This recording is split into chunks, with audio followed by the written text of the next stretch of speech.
Hello and welcome back to my channel. My name is Maggie and I'm so glad that you're here. Today we have my fiance Keith here and he is wearing our a little bit more than 2-month-old son Eli, and we are going to be sharing our unmedicated natural birth story. So I've been really looking forward to creating this video. I have some notes written down here, so if you see me looking down, just referring to the notes. And Keith is here and he's going to be sharing kind of his perspective, his point of view, and kind of the birth story from his eyes. So it'll be really fun to have this conversation,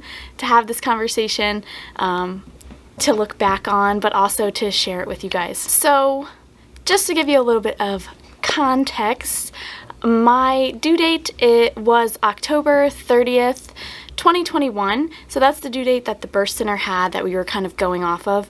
If we were to calculate my due date according to my last period, which was in January, my due date would have been October 28th, 2021. So I had like a rough idea that we were going to have the baby somewhere in there. Keith thought that we were going to have the baby in November. Some people guessed that we were going to have the baby on Halloween. So we kind of knew that the end of October, early November was our window of when the baby was going to come. So we're going to start Thursday, October 28th, 2021. The majority of that day was normal. I don't really remember a lot of that day, but according to Keith, in the late afternoon, I started having intermittent contractions. So they weren't consistent, and I remember at first, like when I first started having contractions, we went upstairs and talked to your mom, and we were like, pretty sure Maggie's having contractions right now. And I was like, yeah, I might be having contractions, but very mild. Like, if anything, I was like, oh, these are just Braxton Hicks. Like, these are just practice contractions. This isn't labor. But needless to say, we were excited. So I'm pretty sure that night when we went for a walk, I started doing some curb walking, which I had been doing a little bit throughout my pregnancy. And if you're not familiar with curb walking, it's where you walk with one foot on the curb, one foot on the ground, so you're kind of uneven, but it is said, I don't know if it's a myth or not, but it's said to help kind of move things along, open your pelvis up, and help the baby engage. So I was doing that, and then I remember laying down to go to sleep that night, and the contractions picked up. So compared to actually being in labor, they were not that intense and they were not consistent at all. I remember we downloaded an app that night and started tracking, but they were very inconsistent. But with that being said, they did keep us up that night. Like, we were excited. We were like, okay, maybe the labor is starting. And I didn't get much sleep. I was on the birth ball again, trying to like move things along, like get some motion in my hips, open things up, help the baby move down. But nothing really ever progressed that night, which was kind of a bummer because we were tired. We ended up falling asleep at some point, but we were really excited that the baby could possibly be here. So we ended up going to sleep, and then the next day, Friday, October 29th, we actually had our 40-week appointment at the birth center. So just like our checkup for mom and for the baby. And that appointment was at 9 a.m. I woke up that day and went to the bathroom like normal, and in my underwear was some of my mucus plug.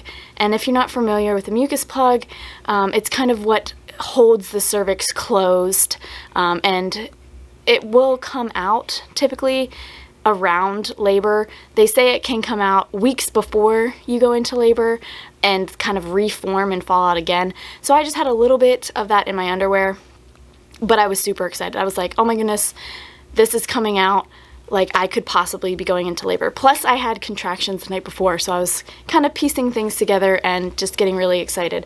I remember leaving the bathroom and telling Keith, like, oh my gosh, this could be a sign that we're going into labor, which was really exciting. So we got our things together, went to our 40-week appointment, and in the bathroom at the birth center, I had some more mucus plug come out, which was even more exciting. I was like, okay, maybe we are getting closer.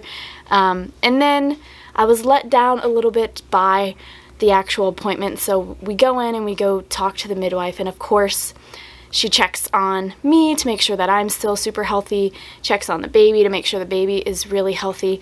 But then at this appointment, she goes into discussing about what happens if we make it to the 42-week mark. So she was talking about scheduling an induction at the hospital, which was like so kind of like scary or intimidating to me because, you know, we did want to have an unmedicated natural birth at the birth center. So the idea of an induction at the hospital was like the complete opposite of what we wanted. Plus, we know like if you do get induced, you're more likely to need other interventions. So it was very intimidating, and I didn't feel good about that appointment at all. It wasn't prefaced well either. Like, as a professional, the midwife didn't frame it in the way of like, you know, this is very unlikely, and you seem to be moving along, and yada yada. It was more just thrown in there. And we're like, okay, yeah, like it was kind of jarring a little bit. Yeah, I mean, she did talk about what we could do to avoid that. Like, they have their own natural induction methods that they try, but I still didn't feel good about any of those methods, like a membrane sweep, or if they, break your waters. They also had like some things you could drink, but I didn't feel good about like any of that either. I know that I had been doing some exercises and things like that to move labor along or like to get things going, but it was kind of going with the natural flow of my body, whereas something like that was kind of unnatural, you know what I mean? Like, it just didn't feel good to me. So yeah. I left that appointment being like, I don't want this to happen. I was still super excited about my mucus plug coming out and the contractions the night before, but I was even more pressed about kind of doing everything that I could in my power to avoid the hospital induction. I did continue to have some contractions Friday after the appointment. I remember because I wasn't feeling super great, and I remember talking to you on the phone. He went to work after the appointment, and you were considering coming home from work.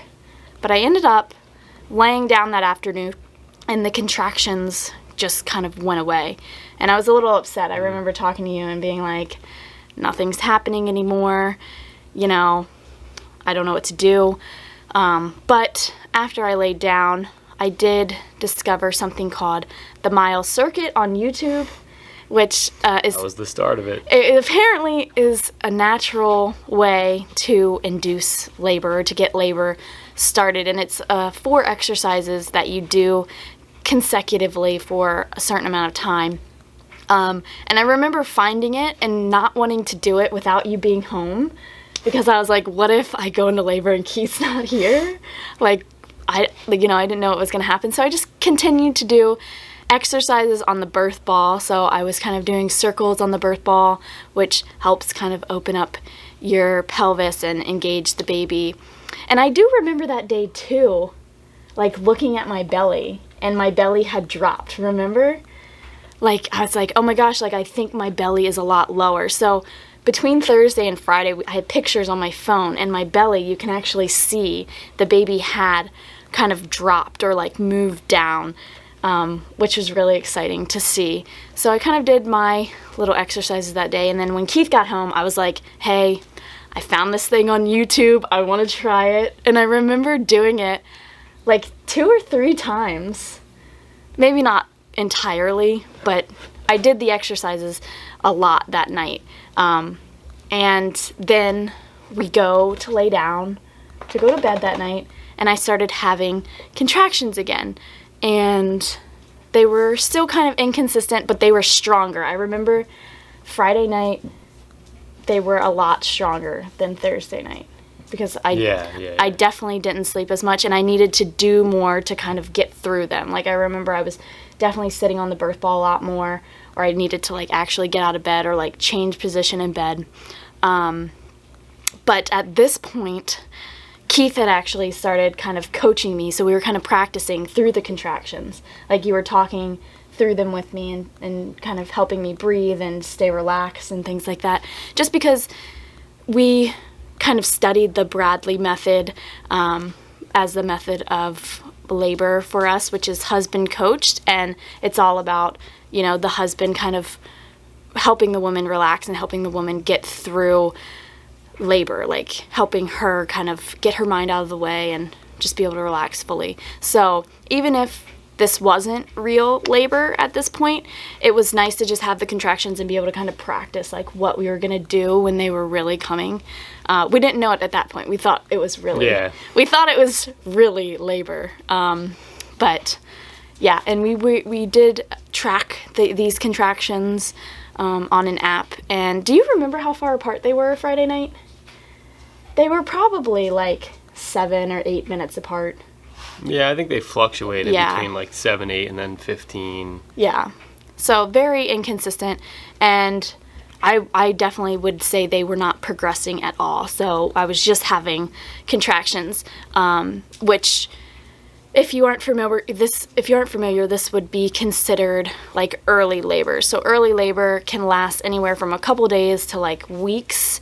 And early labor is just where you're having contractions, but they're not progressing. So I really feel for like women who have early labor for a really long time, because the contractions, they were still kind of painful, even though like it wasn't real, like I wasn't in active labor or anything like that.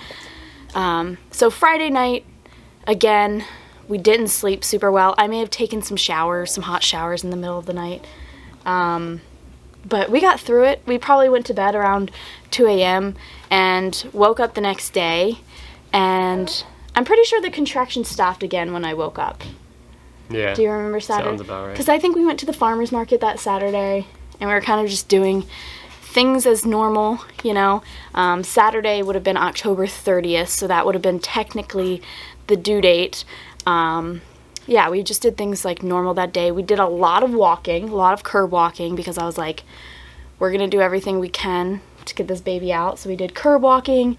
I also did the mile circuit some more. And I didn't eat any foods or anything to kind of induce labor. But yeah, we did all of the possible like exercises that we could.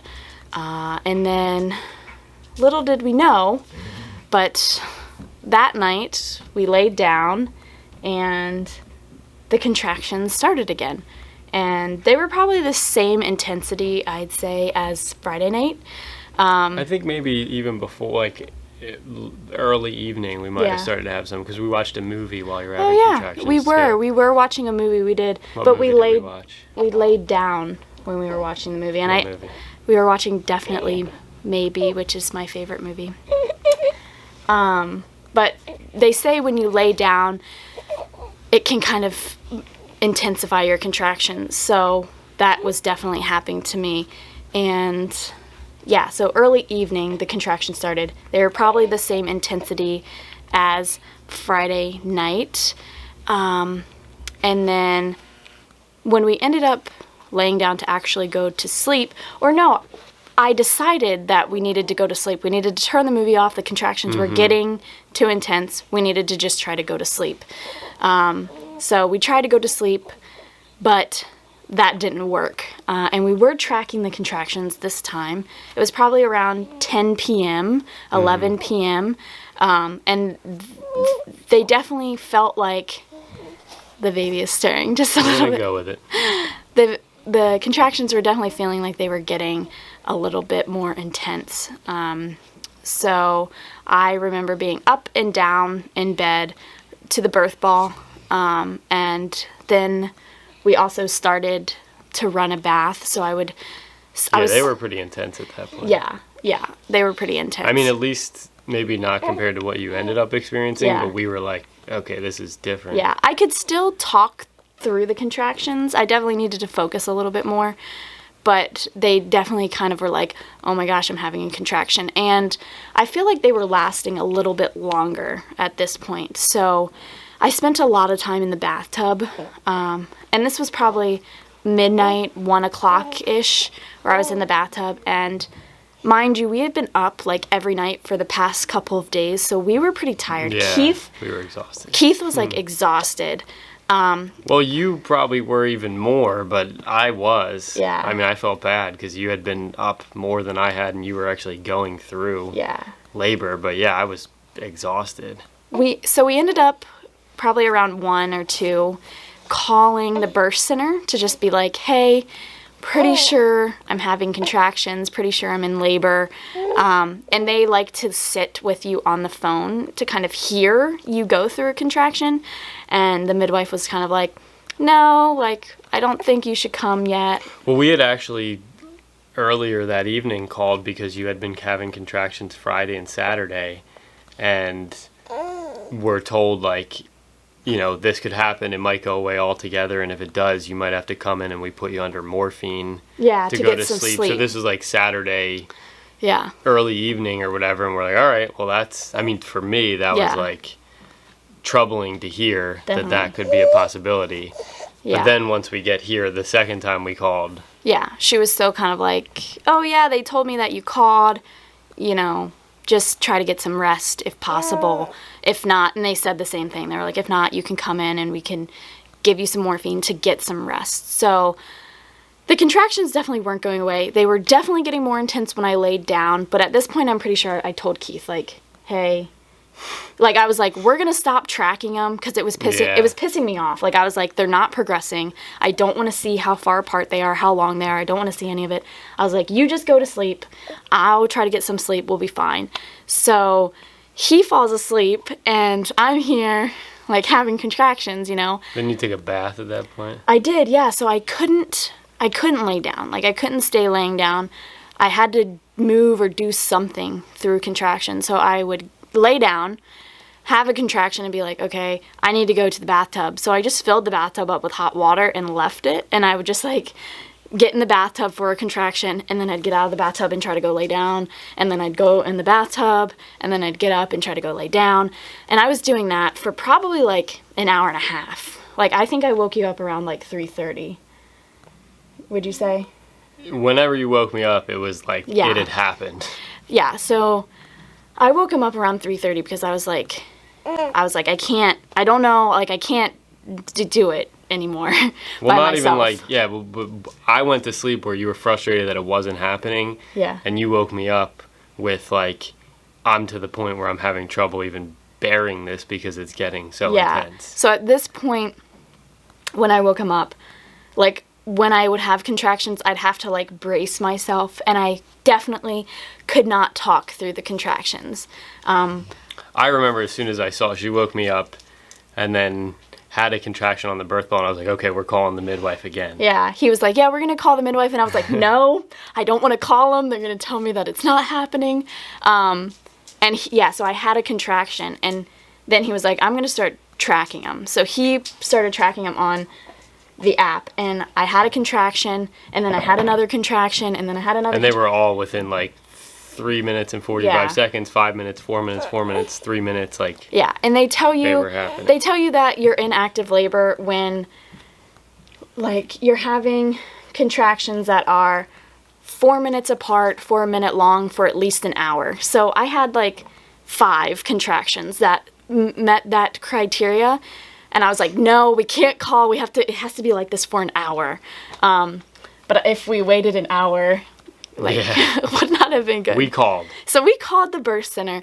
And again, the midwife was like, okay, let me just hear you have a contraction. So I'm, like, talking to her, and I have a contraction. I cannot talk through the contractions. And I'm on the floor, on all fours. I'm pretty sure you had 2 when you were on there, too. Like, 1 and then another one So came. I was on all fours, with my arms on the birth ball, on the floor, putting all my weight on the floor, letting my belly hang.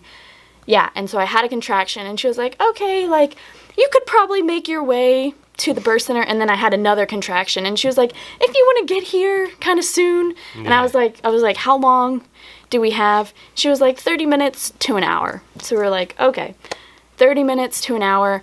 We're just going to take our time and get everything together. So thankfully, we had all of our bags packed. We just needed... For the most part. Yeah, we just needed, like, water and food, really.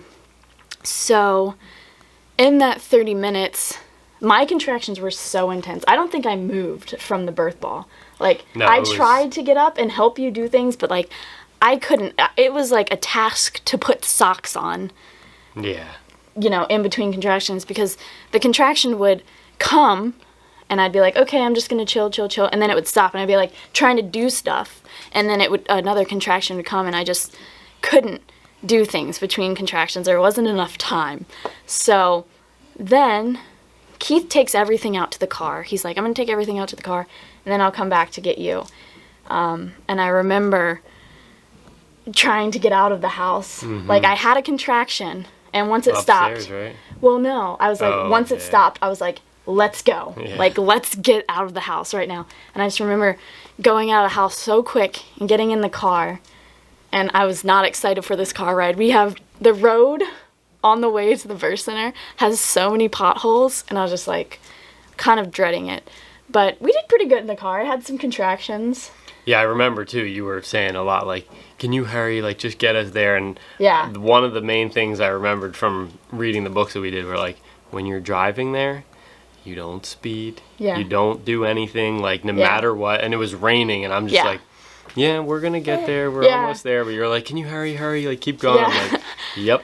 Well, not I'm gonna- pretty sure at this point when we were in the car, it felt like the baby's head was in my vagina. Like, I was like, for sure that this baby, if we didn't get there, like, I felt, because I guess the baby had probably definitely descended, like, into my pelvis, you know, had come down some, but I just felt so much pressure right in the middle there, and I was like, oh my gosh, I cannot hold this baby in anymore. Like, we need to get to the birth center. So we ended up getting to the birth center luckily it was only 10 minutes away from our house, but we ended up getting there. And it really was only 10 minutes because it was, what, 4? Yeah, in the morning. Yeah, something. Almost 5. We probably got there around 4:40 or I think, yeah, it was like 4:45. 4:50. So we get to the birth center, and I get out of the car, and I'm like, okay. Keith's like, should I grab all this stuff now? I'm like, no. Like, we're not grabbing the stuff right now. We're going in there. So we ring the little doorbell. The midwife comes out. We go in the hallway, and it's so interesting because I don't remember going into the birth center. I don't remember what it looked like or anything. I just remember, like, I need to get there.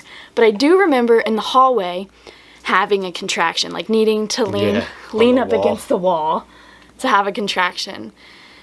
And then we get into the room, and, you know, she's wanting to do things. She's like, yeah, like, you know, you could go get your stuff. I don't even remember everything that she said. But she wanted to take my blood pressure. She wanted me to pee in a cup to make sure I wasn't dehydrated, and things like that. So in between contractions, we were kind of doing things.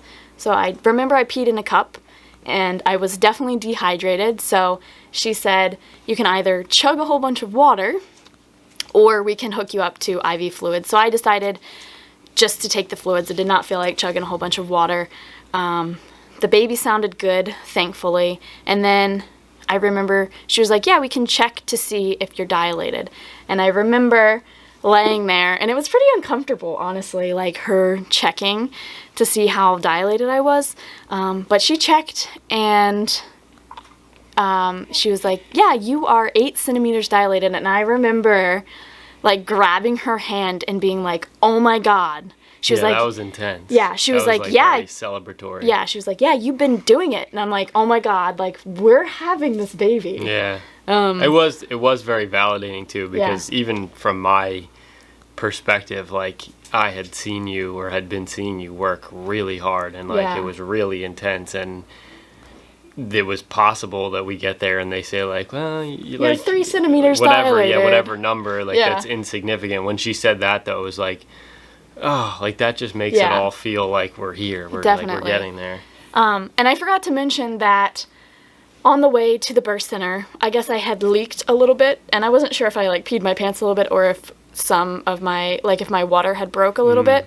But I noticed that I had a wet spot when I took my pants off at the birth center. So the midwife tested that, and it was amniotic fluid. And I remember her being like, oh, there's no going back now. Because, you know, my water didn't like break and gush, but there was definitely some of it leaking. So that was a a good sign too. And after she checked me, she was kind of like, okay, like you could sit in a bathtub if you want, or you could do this. And I was like, the bathtub sounds great. So she ran some water. I got in the bathtub and I kind of sat there. I don't remember. I had a snack too. Had some beef jerky. Keith fed me some beef jerky. I don't remember how many contractions I had there. Not many. But she said, you'll know when you're ready to push. Because I asked, I was like, how will I know when I'm ready to push? She's like, you'll know when you're ready to push because it feels like you have to poop. And I just remembered the nurse and the midwife, they were getting ready to leave the room. And I think they had just walked out. And I was like, Keith, I feel like I have to poop. So they came back in and they were like, okay, like you can stay in the bathtub or you can get out. I was like, I want to get out. So I got out of the bathtub, put a nice warm blanket on, and laid in bed. And I had a couple more contractions there. And then I guess I started pushing at that point. Yeah, I think you were probably in bed for like 10 to 15 minutes. Yeah. The timeline is like so blurry. Like I don't feel like I was doing it that long at all. But yeah, so I started pushing, and the midwife, she was so amazing. She let me just listen to my body instead of trying to kind of like force me to do different things. She was kind of just like, you'll know when to push and listen to your body when you're ready to push, which just felt really nice to kind of be able to just do it on my own. So I started off pushing, laying, kind of like sitting up a little bit with my legs up.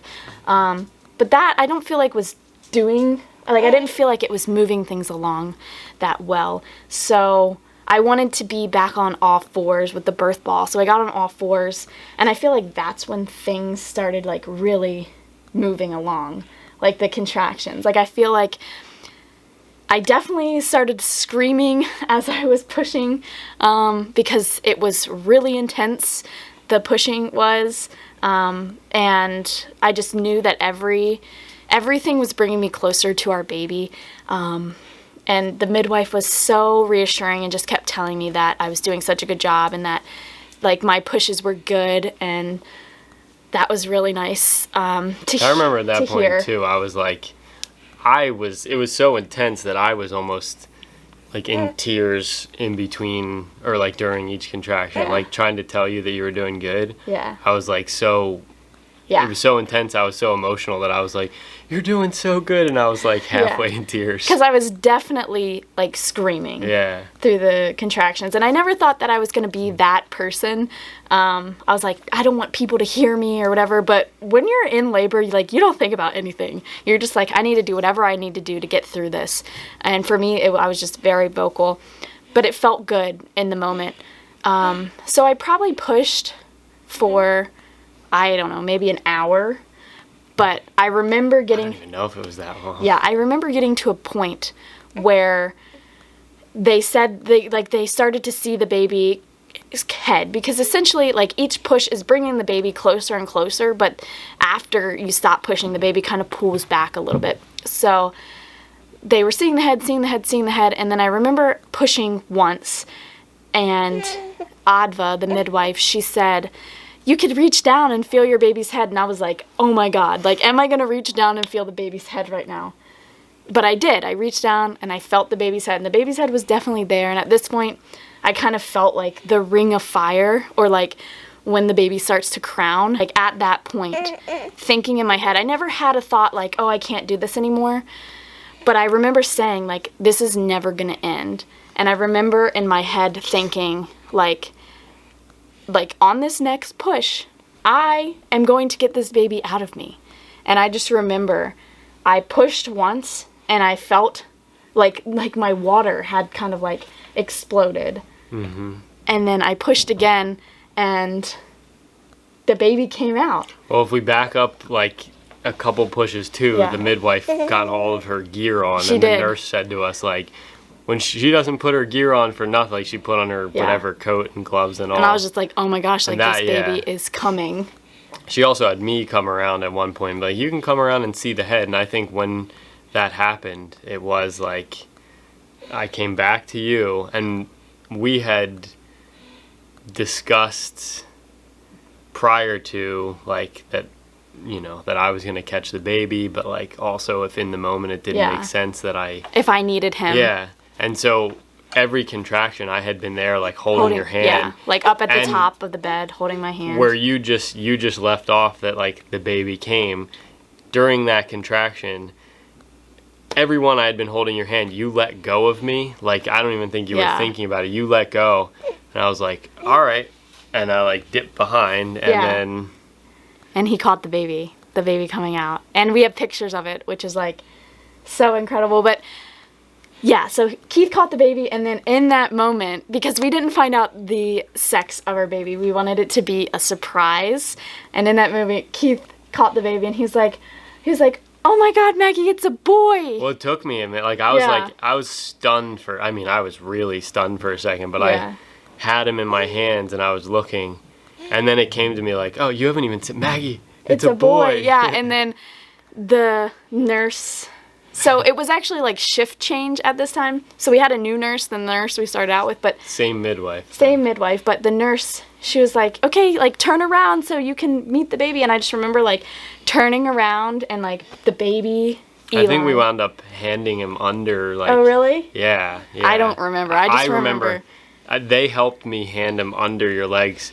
And I just remember you looking down and like, it was one of the most intense moments of my life just to see him. Yeah. Like you could see in your eyes and your reaction, everything, all 9 months, all ever wanting a baby, all the effort of labor and all the pushing and all that, like right there and how you looked at him, you just all made sense and was like worth it. Yeah. And yeah, it was intense. It was very intense, like seeing him, and I don't know, it was very hard work, but we did it. And yeah, I got to put the baby right on my chest, and he kind of made his way to my boob pretty immediately. So he latched and I was feeding him, and it was just like the best feeling out ever. It's like, I feel like from all the adrenaline and all of the other hormones, like I felt almost in shock. Like that's the only way to consider it, but like good shock. Like just like your whole world changes in the blink of an eye, because now like your baby is here and you just worked so hard to bring your baby here. I don't know, it is the most beautiful moment. It was it was more intense. I mean, I didn't know what to anticipate, but it was very intense, and it was, there was so much that you had done to prepare for it, and kind of like watching you do and follow through with everything that you had planned was just like incredible. Yeah, so I just remember, so we were running on like, I was personally, Keith got some sleep, but I was running on like an hour in me. I was running on like no sleep. So I don't know if you guys know, when you like stay up all night for like every night, you just like feel like hungover. So I just felt so weird. And they were like, oh, you can try to get a nap. I couldn't sleep at the birth center because the road was right next to our window, so I could hear cars, and the sun had come up, and I just wanted to go home. So they were like, yeah, you can go home once we do all this stuff. So after Eli was on my chest and stuff, I did tear, so they had to stitch me up, which was not fun. Before they stitched me up, though, they gave me a fundal massage. And I actually asked the midwife at my 38-week appointment, like, is that massage going to hurt? Like, I heard it hurts. She's like, no, it might be a little uncomfortable, but it doesn't hurt. That massage hurt. Like, she pushed so hard on my uterus, essentially to, like, push the placenta out. But I'm pretty sure you can request not to have that done, which I will do next time, because that was not fun. But I birthed the placenta and then kind of turned around, and the midwife stitched me up. I only had a 2nd-degree tear, and I was numb for the stitches, but that wasn't fun either. Keith, I just remember at this point telling me, like, oh, look at the baby, like, pay attention to the baby. And I wasn't like that. I was like, no, look at the baby. Look, because you were, like, trying to watch. I'm like, oh, look at the baby. Yeah, it was, not super fun after that.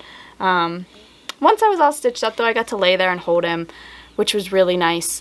And I ended up taking a shower at the birth center while I took a shower. Keith got to do skin to skin with Eli. Cried my eyes out. Yeah, which was really fun. He was like crying, and I like remember poking my head out of the shower and saw him holding Eli, which was so sweet. And then Eli went to sleep. Keith made some lunch, and then we had kind of like a tour of our placenta, so we got to see all the different things about the placenta, which is really cool because the placenta is such a beautiful organ. So we got to see everything about the placenta, and then we had kind of like our discharge meeting where the nurse went over kind of all the things that we need to do when we go home, because when you have your baby at the birth center, you don't have to stay for 2 days like you do at the hospital, but they want to make sure that you know exactly what to do when you go home. So we went through all that, got our discharge papers, and we ended up leaving at what, like 12 o'clock? Yep, we went in, I think we got there at 4:45. You gave birth at what, 7:10? 7:10. And then we left at 12. I think we were back to the house by 12:30. Yeah, By so noonish, yeah. we came home and still in like this whole other world, like this haze, but we were able to get some sleep and eat some food and kind of just bask in our newborn's beauty. And the couple days after that, we cried a lot, and it was definitely like an adjustment. I cried more in those couple of days than I probably ever have in my life. Yeah, I Just mean, every time I would think about the birth or him or you, yeah. I was emotional. So we had such an amazing birth experience, and I can actually proudly say that we met all of my hopes and dreams. So if you saw my unmedicated birth plan, which I'll like link up here, my birth plan video, I shared kind of the things that I envisioned happening for the birth, but we actually got to do all of those things, which I don't think a lot of people can say with their birth experiences. But with this experience, it makes me super grateful, and I feel super blessed, but I also feel super passionate and inspired to empower other women to have similar experiences. So working towards becoming a doula and working with clients personally to have really positive birth experiences. Yeah. So yeah, so that I think is our birth story from the beginning to the end. And yeah, if you enjoyed this story, feel free to give it a thumbs up. And starting in January, actually starting with this video, you may have noticed it was scheduled or premiered on a Monday. I'm going to start posting 2 videos every week on Monday and Friday, so I will see you soon.